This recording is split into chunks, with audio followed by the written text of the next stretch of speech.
Welcome to Sweet Life Beat Life. We hope this video helps.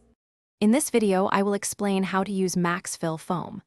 This versatile product is incredibly useful for sealing gaps, insulating, and filling voids around your home or workspace.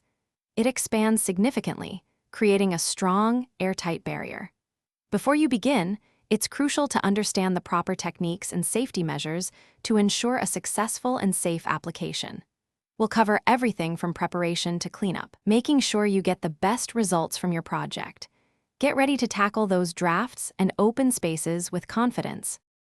Before you even think about applying the foam, thorough preparation is key.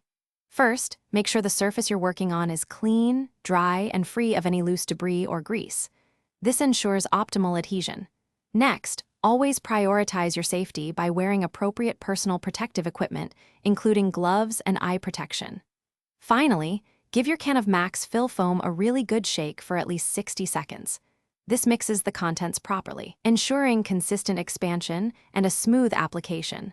Proper prep makes all the difference. Now for the application itself. Remember, a little goes a long way with Max Fill Foam because it expands considerably.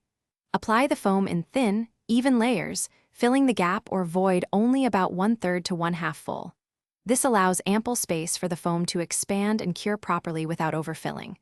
Avoid the temptation to apply too much at once, as this can lead to messy overflows and wasted product.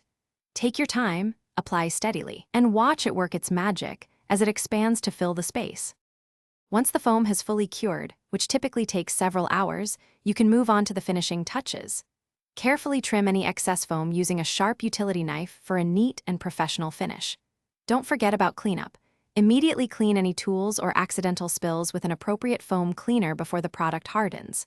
For any remaining foam in the can, store it upright in a cool, dry place, ensuring the nozzle is clean and sealed. This way, it will be ready for your next project. Thanks for watching. Consider subscribing if we helped you.